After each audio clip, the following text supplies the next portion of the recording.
It all started, I don't know, a few months ago. I'm Chelsea. I'm 28. And honestly, things were just stale. With Mark, mostly. He's my boyfriend. Or, well, was my boyfriend. He's one of those guys, the too nice guy type. Always trying to please, always doing what I wanted.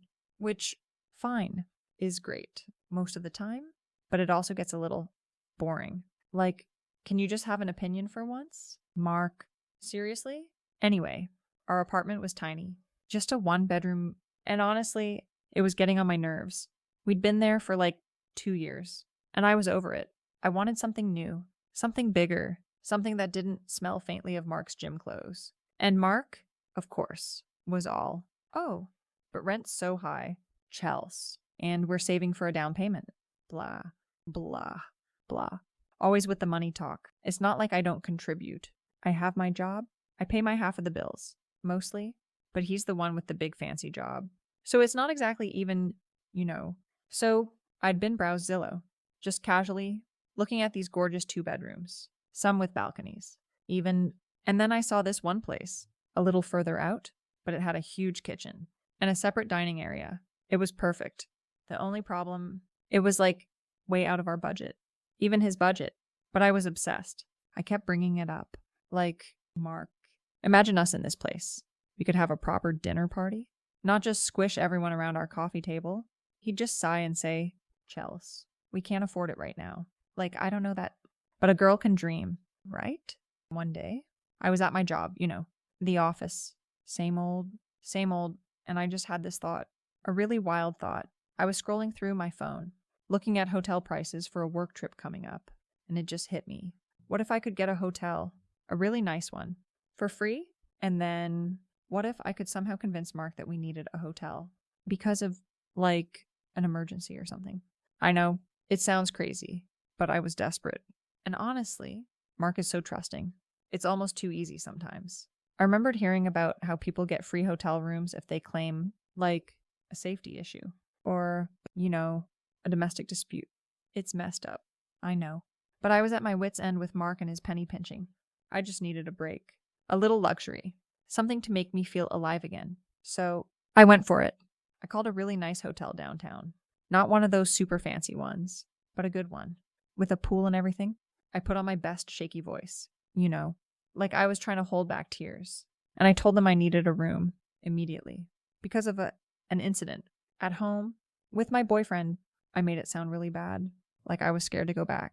I even threw in a little sniffle at the end. The woman on the phone, bless her heart, she fell for it. Hook, line, and sinker. She was all, oh, honey, I'm so sorry. We have a room for you right now. No charge. Just come on down. I felt a little guilty for like 2 seconds. But then I thought, hey, Mark has been so annoying about money lately. Maybe this is exactly what he deserves. A little shake-up. And anyway, it's not like I was actually hurting anyone. Just bending the truth a little. I called Mark, still keeping up the shaky voice, and told him I was at a hotel. I said I couldn't talk about it, that I just needed space, and that I was scared. He freaked out. Obviously, he was all, Chelsea, what happened? Are you okay? Where are you? I'm coming to get you. I told him no, that I needed him to stay away, that I would call him when I was ready. I even made it sound like I was crying, which, okay, I can do on command. It's a skill.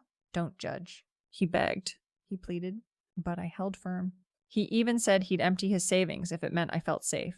See, just like I knew he would. It always comes back to him offering me something. It's boring.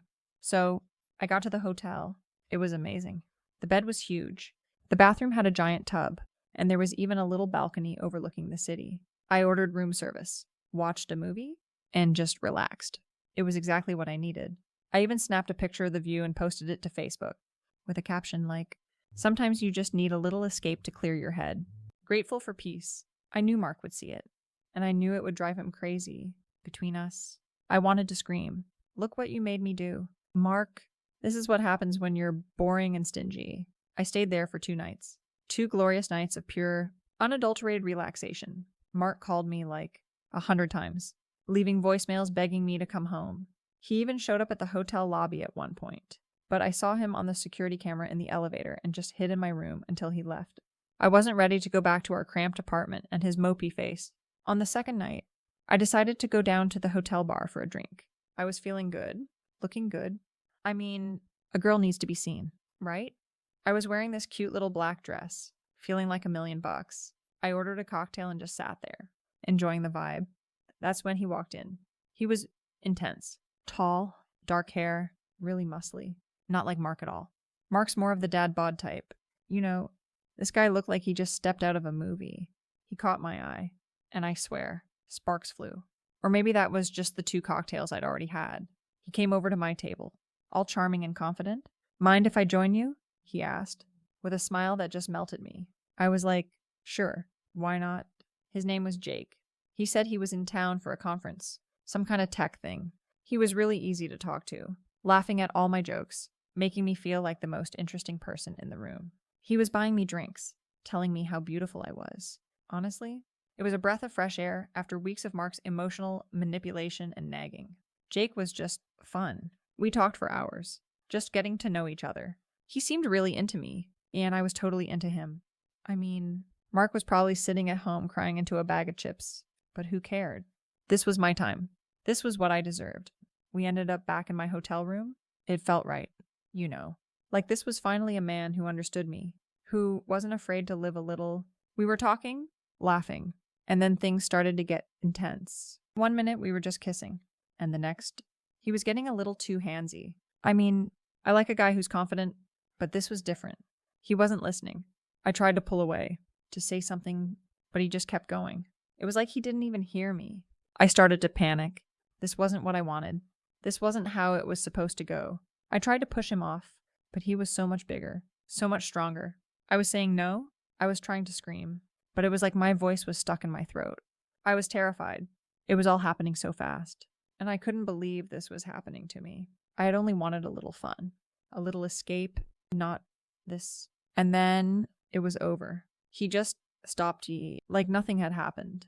He looked at me, completely expressionless, and then he just walked out of the room. No apology, no explanation, just gone. I was left there, shaking, tears streaming down my face. My clothes were messed up. My hair was a mess. I felt violated, empty. I just sat there on the floor for what felt like forever, trying to process what had just happened. My heart was pounding. My hands were shaking. I wanted to scream, to cry, to call someone, but who? Mark, the man I had lied to, who I had hurt. I couldn't call him. And the hotel, what would I say? That I had lied to get the room, and then I had been assaulted. They would never believe me. They would probably think I deserved it for lying in the first place. I was stuck, all alone. I don't know how long I sat there, just staring at the wall. Eventually, I pulled myself together. I took a shower, scrubbed my skin raw, trying to wash away what had happened. I put on my pajamas and just curled up in the corner of the bed, crying silently until I finally drifted off to sleep. The next morning, I checked out of the hotel. I didn't say anything to anyone. I just paid for the room service I had ordered and left. I felt numb. I drove home, my mind a complete blank. I just wanted to forget everything that had happened. When I got to our apartment, Mark was there, waiting for me. He looked a mess. His eyes were red. His hair was disheveled. He rushed over to me, grabbing me in a hug. "Chelsea, thank God you're home." I was so worried. "What happened? Are you okay?" He kept asking, his voice filled with concern. I just shrugged him off. "I'm fine." "Mark, just a lot happened. I don't want to talk about it." I hated how worried he was. It just made me feel even more guilty, even more disgusted with myself. But I wasn't going to tell him what really happened. Never. For a few days, Mark tried to be extra nice. He cooked dinner. He did all the chores. He even bought me flowers. He kept asking if I wanted to talk, if I needed anything. It was almost suffocating. I just wanted him to leave me alone. I was still shaken up, obviously. I couldn't sleep. I couldn't eat. Every time Mark tried to touch me, I flinched. He noticed, of course. "Chelsea, what's wrong? You're acting so distant." I just snapped at him. "Nothing's wrong. Mark, just leave me alone." I started picking fights with him over stupid things. The way he chewed his food. The way he left his socks on the floor. The way he breathed. Anything to push him away. I couldn't stand to be around him. He was a constant reminder of how I had messed up, how I had lied, and how it had all backfired on me in the worst possible way. I blamed him. Really, if he had just been more exciting, if he had just agreed to get the bigger apartment, none of this would have happened. It was his fault for being so Mark. He started getting frustrated. Obviously, he stopped trying so hard. He'd come home from work, and we'd barely speak. We'd eat dinner in silence, then retreat to separate rooms. It was awful, but I didn't care. I deserved to be left alone. I deserved to be miserable. One night, I was scrolling through Facebook, like I always do, when I saw a post from one of Mark's friends. It was a picture of Mark, smiling, with a woman I didn't recognize. She was pretty, with long, blonde hair and a really genuine smile. The caption said, "Great night out with Mark and Sarah. So good to see him laughing again." Laughing again. What did that even mean? I mean, he was allowed to have friends, obviously, but this felt different. This felt like a betrayal. I confronted him about it later that night. "Who's Sarah?" I asked, my voice tight. He looked surprised. "Oh, she's just a friend from work. We went out for drinks after a big project wrapped up." "Oh, really?" I said, my voice dripping with sarcasm. "Just a friend? Seems like more than a friend to me." He sighed. "Chelsea, what are you talking about? She's just a colleague." I didn't believe him. Not for a second. He was clearly trying to hide something. Probably because he knew how much I hated other women being around him. They're all just bitches, trying to get their claws into what's mine. We fought about it for hours. I accused him of cheating, of trying to replace me. He kept denying it, getting more and more frustrated. "Chelsea, I haven't done anything wrong. I've been trying to support you, to understand what you're going through, but you just keep pushing me away." He was yelling now, which he never did. It scared me a little. But I wasn't going to back down. Not when he was clearly lying to me. He was so good at making me feel like I was the crazy one. But I knew what I saw. I knew what was happening. Then he said it. "Maybe we should just take a break. Chelsea, I can't do this anymore. I'm exhausted."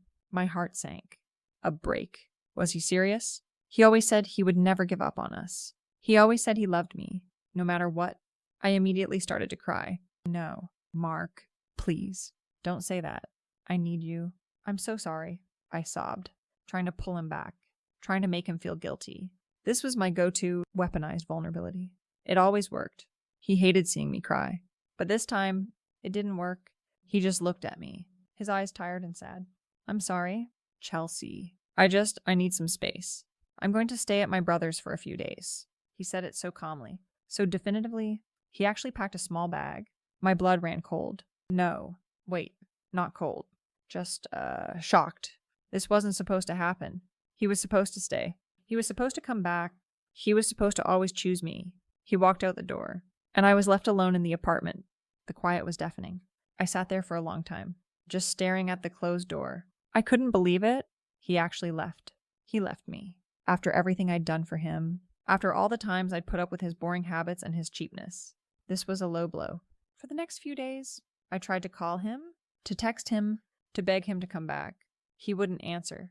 He just sent me a short text. "I need time. Chelsea, please respect that." Respect that? What about my feelings? What about my needs? He was being so selfish. Then, one morning, I woke up to a notice on our door. It was an eviction notice. We were behind on rent. Mark had always been the one who handled the bills, who kept track of everything. I guess I just assumed he was taking care of it. But with all the fighting, with him being so distant, he must have just let it go. And now, we were going to be homeless. Well, I was going to be homeless. He had his brother's place. I had nothing. I called Mark, furious. "Mark, what is this? We're being evicted. How could you let this happen?" He sounded tired. "But come, Chelsea. I asked you to contribute more to the rent. I told you I was struggling. You just kept saying you'd get to it." He was right. I always put my own money into my savings. For, clothes and going out, I figured he'd cover the big stuff. He always did. He always covered everything. And now this? I was completely blindsided. I had no idea what to do. I had nowhere to go. My friends, well, they weren't exactly in a position to let me crash with them. And my family, let's just say, were not exactly close. I ended up having to move back in with my parents. It was a nightmare. They live in this tiny, old house. And my mom is constantly nagging me about getting a real job, about settling down. It's like living in a time warp. I spend most of my days just trying to avoid them, scrolling through my phone, seeing all these posts from Mark's friends, happy pictures of him and Sarah, doing things, laughing. She even moved in with him? That bitch. They're renovating the apartment, making it theirs. It's sickening. And my job. Turns out, my performance had slipped pretty badly over the last few months. My boss called me into his office the other day and basically told me that if I didn't shape up, I was out.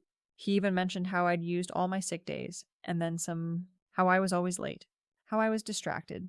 I told him I was going through a lot, but he just gave me this blank stare, like he didn't care. No one cares. So now I'm stuck here with my parents, barely holding on to my job, watching Mark live his best life with that Sarah person. I heard they're even talking about getting a dog together. A dog. With my Mark, it makes me sick. And that night at the hotel, it still haunts me. I still wake up in a cold sweat sometimes, reliving it. But I don't talk about it. What's the point? No one helped me then, and no one will help me now. Honestly, it's all Mark's fault. If he hadn't been so cheap, if he had just gotten us the bigger apartment, I wouldn't have had to lie about being abused. If he hadn't been so boring, I wouldn't have been looking for attention. And if he had just kept paying the bills like he was supposed to, I wouldn't be stuck here now. It's always someone else's fault, isn't it? It's never mine. I don't care anymore. Let him have his perfect life with his perfect new girlfriend. I'm just gonna focus on myself. Eventually, I'll find someone better. Someone who actually appreciates me. This is all just a temporary setback. It has to be right